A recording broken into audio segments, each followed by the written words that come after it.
ఎందురా వాగర్థావివ సంపృక్తౌ వాగర్థ ప్రతిపత్తయే జగతః పితరౌ వందే పార్వతీ పరమేశ్వరౌ. భవానీ చంద్రశేఖర స్వామి వారి యొక్క గద్దె మీద, పెద్దంబట్ల వారి గద్దె మీద నిన్నటి నుంచి స్వస్తి పుణ్యాహవాచనం, మహాన్యాసం, సంతతధార అభిషేక కార్యక్రమాన్ని 24 గంటల పాటుగా నిర్వర్తించుకోవడం జరిగింది.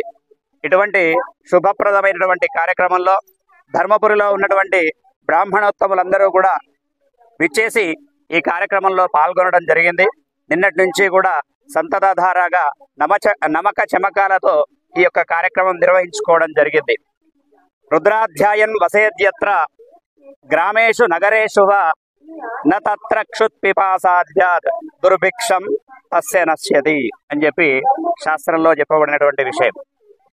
రుద్రాధ్యాయం అంటే ఈ నమక చమకాలతో కూడుకున్నటువంటి దాన్ని రుద్రాధ్యాయం అని అంటారు. దాన్నే శతరుద్రియం అని చెప్పి కూడా పిలుస్తూ ఉంటారు.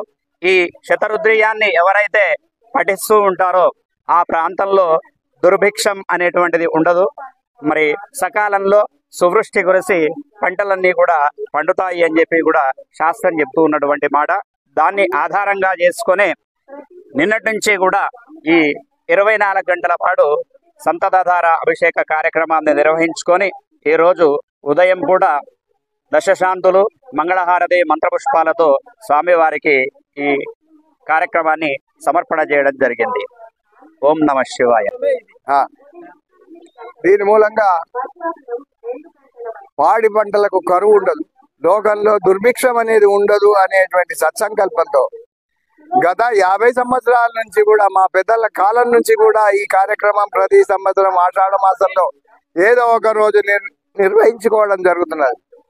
అదేవిధంగా అట్టి స్ఫూర్తితోనే నిన్నటి నుండి దాదాపు 24 గంటలుగా రుద్రాధ్యాయం నమక జమకాలతో మా ధర్మపురిలో ఉన్నటువంటి బ్రాహ్మణోత్తములందరినీ కూడా దీనిలో పాలు పంచుకునేలా చేసి ఈ కార్యక్రమాన్ని దిగ్విజయంగా పూర్తి చేసుకోవడం జరిగింది. ఎక్కడైతే వర్షాలు కురుస్తుంటాయో అక్కడ పంటలకు ఎలాంటి కొరత ఉండదు.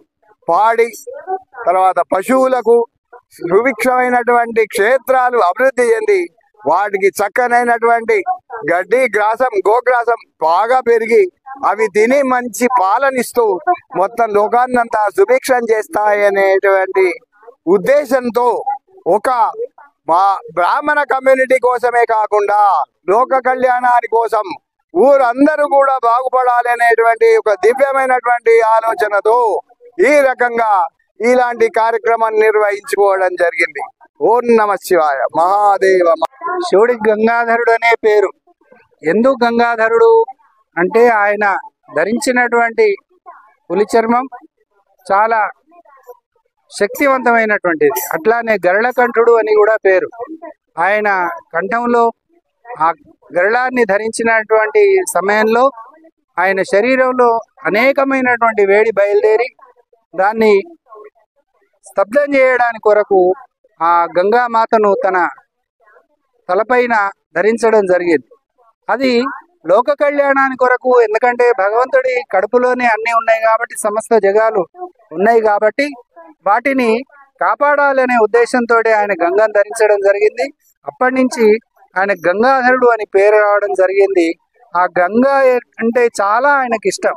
ఎన్ని పూజలతోటి చేసినా, ఎన్ని పుష్పాలతోటి చేసినా ఆయనకు కేవలం నీళ్ళు అనేదే చాలా ఇష్టమైనటువంటిది. కాబట్టి ఆయనకు సంతత ధార అంటే 24 గంటలు ఒక్క క్షణం కూడా మధ్యలో గ్యాప్ లేకుండా ఆ నీటి ధారను ఆయన పైన పడవేస్తూ నమక చమకాలతోటి చేయడమే ఈ యొక్క సంతత ధార యొక్క ముఖ్యమైన ఉద్దేశం. దీంతో లోకానికి సుభిక్షం పోయి సుభిక్షం కలిగి ఆ క్షామం అంతా వెళ్ళిపోవాలని ఆ భగవంతుడిని మేము అందరం కోరుతూ ఓం నమః శివాయ.